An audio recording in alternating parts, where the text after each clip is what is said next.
शुक्रिया उपसभापति महोदय, बहुत बहुत धन्यवाद आपका। इस अवसर पर मैं महामहिम के अभिभाषण पर अपनी बातें अपने दल की ओर से रखने के लिए खड़ा हुआ हूँ। सर, महामहिम के अभिभाषण की परिपाटी से हम सब वाकिफ हैं। इसी सरकार ने नहीं, हर सरकार, उनकी कैबिनेट अभिभाषण तैयार करती है। महोदय, कई परंपराएं हमने बदली हैं। बरबस एक ख्याल आता है कि अगर ये परंपरा, इस पर हम सोचें कि महामहिम अगर विशुद्ध अपने अनुभव, अपनी पीड़ा और कोई ऐसा मैकेनिज्म हो, ये मैं आगे के लिए सवाल छोड़ता हूं, क्योंकि मैं आज सुबह सोच रहा था माननीय उपसभापति महोदय, अगर धृतराष्ट्र ने महाभारत को संजय की नजर से ना देखा होता तो क्या होता? संजय को कैबिनेट मान लिया जाए। मैं इस संदर्भ में ये बात रखना चाह रहा था। खैर, जाहिद ने मेरा हासिले ईमान नहीं देखा, रुख पे तेरी जुल्फों को परेशान नहीं देखा। तो जो परेशानियां हैं, जो दिक्कतें हैं, वो अगर रिफ्लेक्ट होती है सर, तो एक कलेक्टिव विल उस पर काम करेगा सर। दुनिया की कोई ऐसी समस्या नहीं है जिसको हम लोग साझा रूप से हल नहीं कर सकते हो। यह पक्ष विपक्ष का मामला नहीं है। उस संदर्भ में यह बात मैं कह रहा था सर। यह अवसर है, महाकुंभ में जो जाने गई हैं, मैं उनके लिए श्रद्धांजलि व्यक्त करता हूं अपने सभी साथियों की ओर से। सर, मैं आंकड़ों में जाऊंगा ही नहीं। मैं कोविड के दौर का भी गवाह हूं सर।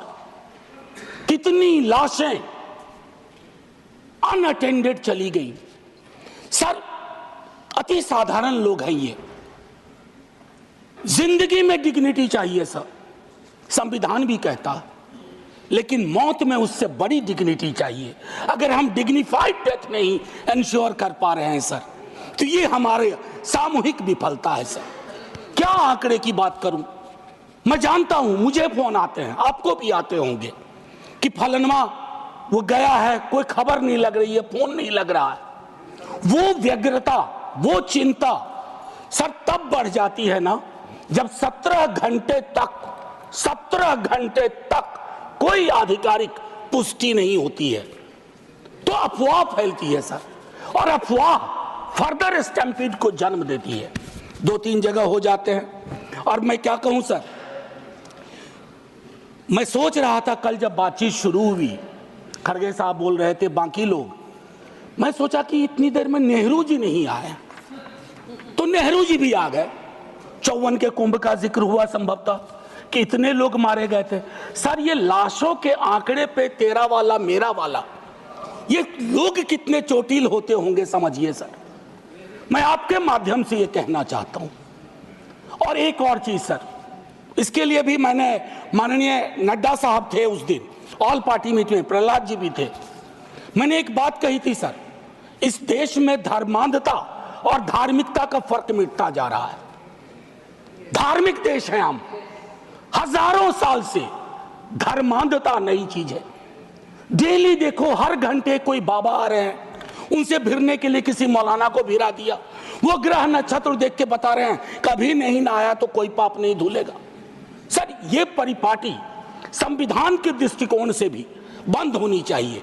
और ये जो प्रोडक्शन फैक्ट्री रिलीजियस बाबाओं की आ गई है सर, इसके उत्पादन पर भी रोक लगनी चाहिए। सर, दिक्कत क्या है? प्लीज बैठकर सर, बैठकर बात नहीं, आप आपस में बैठकर बात नहीं प्लीज। सर, मैंने उसके कहा था कि हर धर्म के अंदर इस तरह के सुपरस्टिशन जन्म हो रहे हैं। और मैं एक और बात कहता हूं सर, ईश्वर को क्यों ठग रहे हैं? वीवीआईपी दर्शन, ईश्वर के समक्ष भी ये बात होगी कि एक जनसाधारण का दर्शन, एक वीवीआईपी दर्शन। सर, ये संविधान सबसे मजबूत चीज है। पॉलिटिकल पार्टीज कलेक्टिव विल है। कोई वीवीआईपी दर्शन किसी मंदिर में, किसी दरगाह में नहीं होगा।